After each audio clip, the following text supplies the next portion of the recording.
How you doing, my friends? It's Covey. It's Crazy Ass Snoopy channel. Welcome.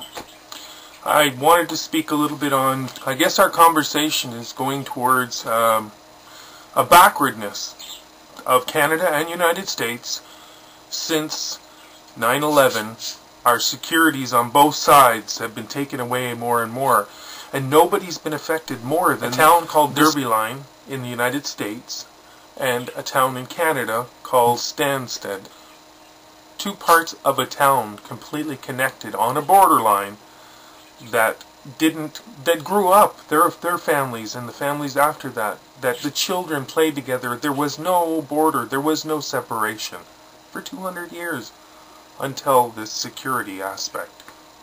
Then everything has changed. Certainly we knew that it was a different country, but as a practical matter, as kids growing up in Derby Line, the border was really invisible. I tell people, there are Americans, there are Canadians, and then there are border people. We've always prided ourselves in the fact that we got along so well and that it was like home and family. And that's why we're particularly sensitive now when things are changing and that sense of family is now jeopardized every day.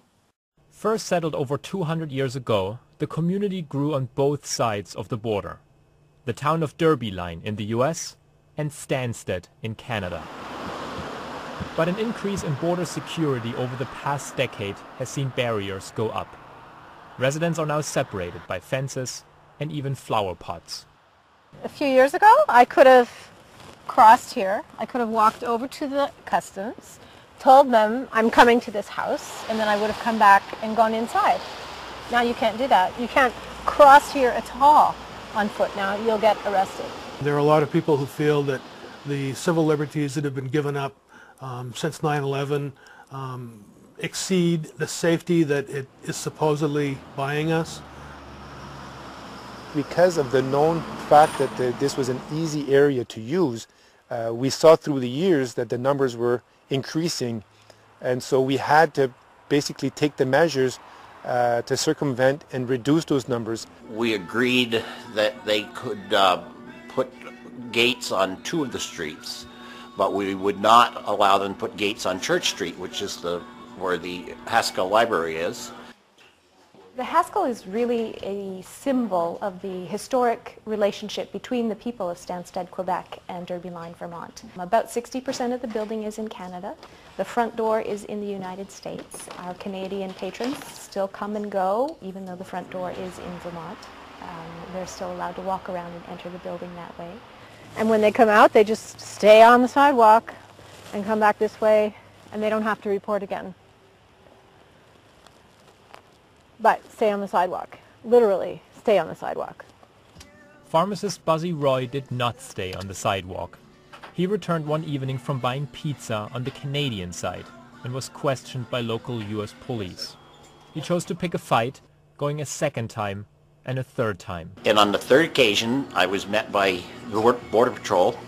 They handcuffed me, frisked me, loaded me in their vehicle and brought me to the Border Patrol barracks and put me in a holding cell and held me for 3 hours and fined me $500.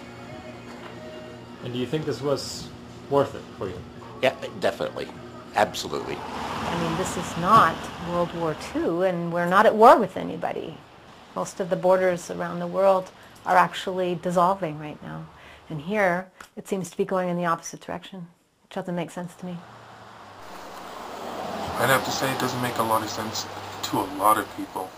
We seem to be going backwards instead of being connected like we were becoming. There were no borders. Now the borders are definitely defined. And what can we thank it to? We can thank it to the 9/11. The fact that 9/11 had happened, which is highly questionable. Multiple videos, engineers coming out, 1,500 signing papers saying people who do demolitions for a living, stating the 9/11 was an impossibility. The perfect free fall of the buildings goes against everything that's taught, that they know is reality. So reality went out the window when those planes hit. Apparently the fuel can burn I-beams of steel are melted by a fuel system that burns well below the needed temperature to burn these things. I mean, next they'll have us believe that if I put a kettle of water on the stove, I don't need 100 degrees to get to the boiling point. Now do I? I could just put it at 90 degrees and apparently wait longer, and then it'll do what it's supposed to do, much like the fuel that magically melted I-beams of steel. And, of course, let's not forget Building 7, the one that they seem to not be able to answer, and nobody mentions ever, anywhere, except for when it did fall. You know, all of these architects, engineers, all of these people questioning the insanity of 9/11, and this is what it led to. More borders, more separations from the good people from United States and Canada, becoming brothers and sisters like we're supposed to be. Anyway, God bless each and every one of yous, and all those your heart touches.